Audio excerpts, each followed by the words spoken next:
For those guys walking around the trade show floor, we've got Chuck Box, head coach at Hartfield Academy in Jackson, Mississippi. Chuck, thanks for jumping on with us. Thanks for having me, man. We're excited to have you. Yeah. Here's the beauty of this. This convention for you is number 31st year in the there it is. association. Yeah. We waited. I missed 2. Okay. Yep. We waited 29 years. 29 years to get you on the main stage. And my first convention was in Dallas. How about that? Yeah, the Lausanne Atoll. How about that? All right, then let's go right to that. Yeah. First convention. The first time you got it, take me through that experience. How did it feel? How did it look? How overwhelmed? I don't put words in your mouth, but how did it all go for you? Very overwhelming. Tom Gladney was the guy that brought me. He was a baseball coach at Mississippi College. I was a graduate assistant. I think I'd been married 1 year. Okay. Didn't have 2 nickels to rub together. Had no money. Of course. And Coach brought me over here, and I remember walking in the exhibit hall, and I thought, this is like nirvana. It was baseball heaven for me. Right.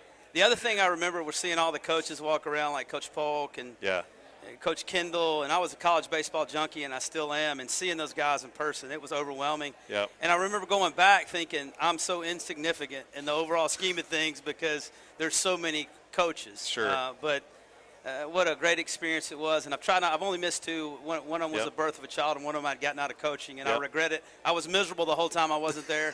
You know, Luther's hitting me up like, we were miserable not having Luther, where are you, Chuck? And so, but yeah, it's been awesome, man. It's awesome. Now your experience is so unique because you've seen it on the college level for a lot of your career, successful high school coaching career, and so you see it through a lot of different lenses.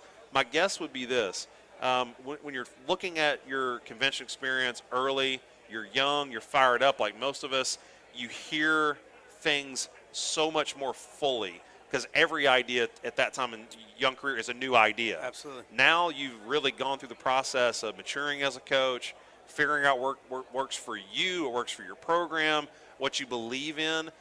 So when you come to a convention like this, my guess would be that your ears are sharpened differently. Does that make sense? Absolutely. I think the biggest thing is it becomes more relational, like you and I talked a little bit about, and you're looking maybe a little more on how to connect with kids. And, but kids, I heard some older coaches today talking about kids today, and I kind of get, I get frustrated hearing that. I don't think kids are different. The world's much different, but I think the thing that I try to do differently too now is I try to find ideas I can bring back, and that's something I'm going to talk about on Sunday. Absolutely. Or here's the best conventions to me are the ones where I go, and there's 1,000 ways to field a ground ball, but show me how you do it. And that's what I really like. So I think I search more for those kind of things now, which is what you've done with the Barnstormers. You've brought a lot of that clinic information to us. Yep. How do we operate within the parameters of our program with the drills? And I think that's what I look for more now. And then obviously the relationship, getting to see people, like my guys. And, the other thing that you did is having the videos now. Yes. You don't have to sit in there to get the information all day. You can get out and meet and talk and do these kind of things and know that I'm not missing a great clinic presentation. I think that's huge, too, because back in the old days, we had the cassette tapes, and the only way you could hear it, you popped the cassette tapes in and you had to listen to them. But now, if I miss a clinic, then I know I can go back and see it. And it frees me up to do this kind of stuff and to go to dinner with friends and hang out. Yeah. That's right. And obviously we never want to take away from a clinic or somebody watching one live. Sure. But that is the beauty of it. The video aspect where, a few weeks later you'll have all those videos at your fingertips. This year, there's so many choices. That's it. It's almost a little overwhelming in terms of all the stuff that's going on, but I know that if I miss something, I can still get it. That's right. Yep. Yeah, that's good. Hate to leave content on the table. Yep, absolutely. I think another interesting aspect, and we're talking about the main stage, preparing for this one. You've got such a neat topic, talking about sifting for gold, and you're and we talked about it on the podcast when you came on, was one of your spirit has always been lifelong learning. Yep. That's probably why our friendship has really blossomed, because we challenge each other, same as Luther does. But you're really encompassing that on the main stage in terms of, if I'm a youth coach, a high school coach, heck, another college coach, it's the ability to realize that in our community, everybody's a brother. They're a phone call and email away, but you have the opportunity to go visit them and walk in the shadows of their program and listen to their meetings and get a feel for what they're doing. And that's really helped, I'm guessing, really helped you flourish as a coach. Yeah, there's no doubt. When I got the invitation to speak, I thought, I don't really do anything better than anybody. Like, I'm not the best hitting guy. I'm not the best infield guy. Okay. But what I've done is I've been a lot of places.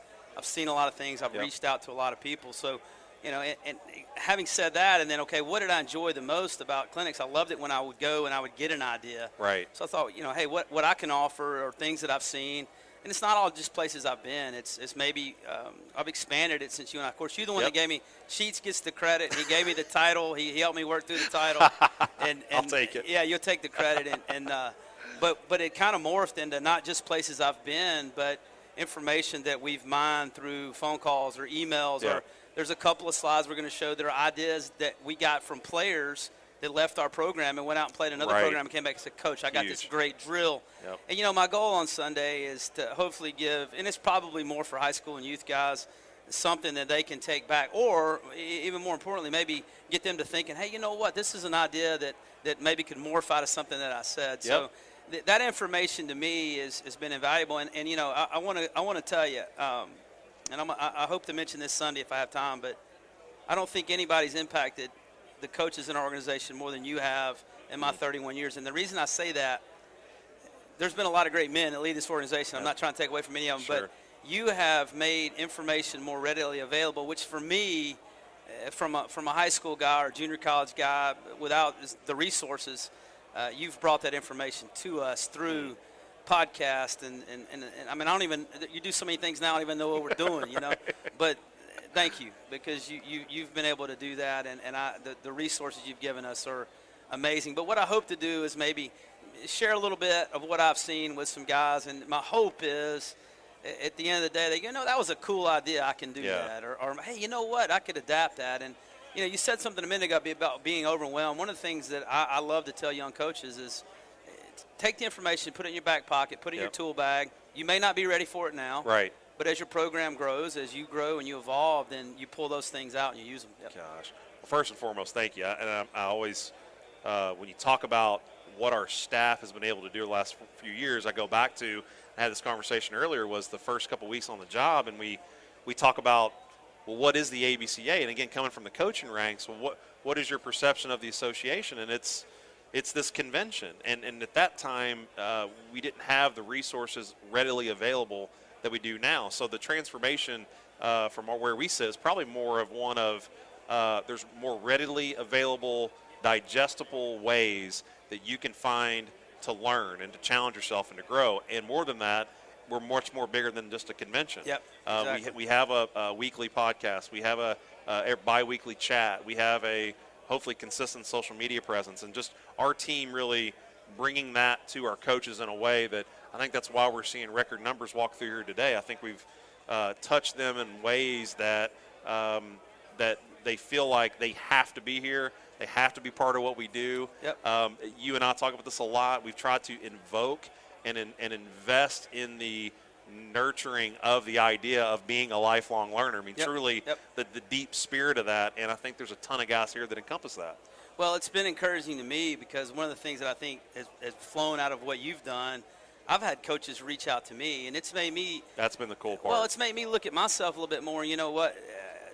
I'm a mentor. I mean, it's like, whoa, I really You've crossed over. I've crossed over, you know, and without being arrogant or whatever, but you do with the experience have something to offer. But yet, you know, one of the things that's happened with some of these interchanges is I've had an opportunity to learn from some of those guys because I won't ever talk to a guy unless they give me something back. I mean, I'm still selfish. I want you to give me some info back, and you know, sometimes it makes you kind of think through what you're doing a little bit too. So, but I've seen a ton of young coaches and the social media presence.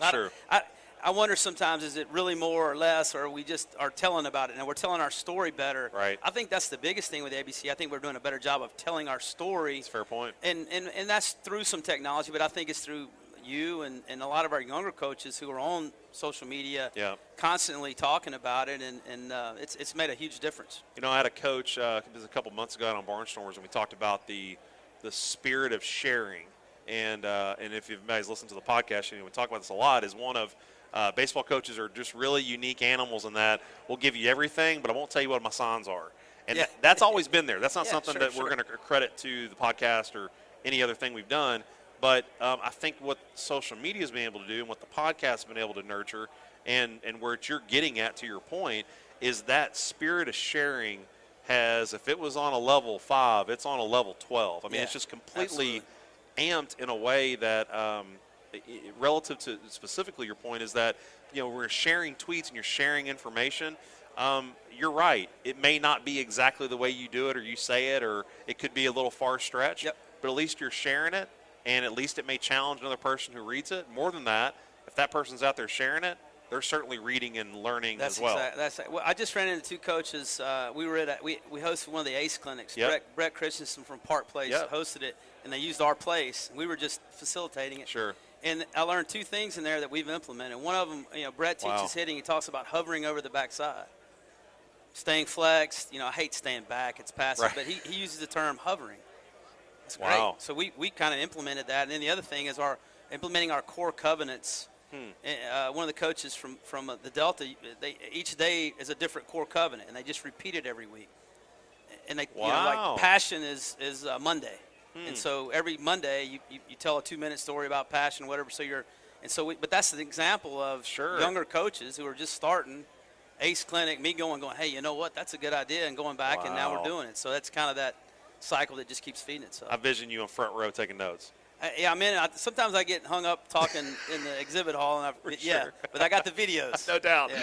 Yeah. Okay, last few things I got for you. I think you're such a guy that is in that whole spirit. Is there something recently that you think triggered you in a way that you kind of at your core went, oh, you know what? I've been teaching it that way.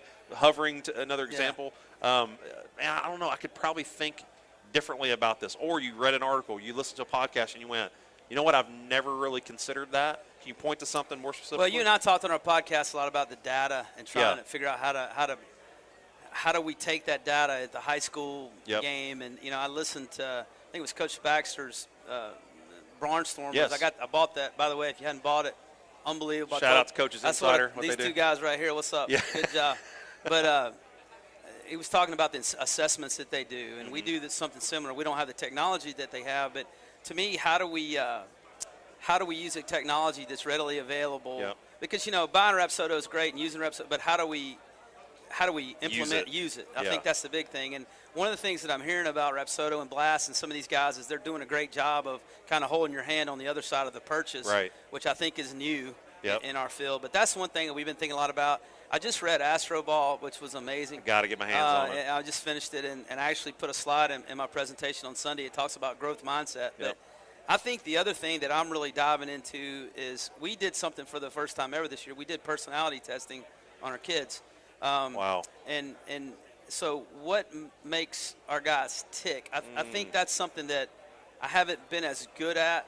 I thought I was, but I'm much more intentional now of understanding a player's psyche and that sort of thing. So a lot of my energy and time is, and you're seeing it a lot in Major League Baseball, but the whole trick is how do we take these golden ideas that they have 7 people working in that department, and here we are, we do everything. So that's the trick for us. But those are two things that we're really, how do we implement data on a daily basis into our program, and then how do we assess our guys better to know what we're working with on the front end, instead of putting everybody in the same box. Instead of saying, hey, I'm going to put everybody in one box, we need to have 35 boxes that we're managing. So that's something we're trying to do a little bit. And then the third thing, you and I talked about this, is and I'm going to tell this story Sunday, but understanding our why.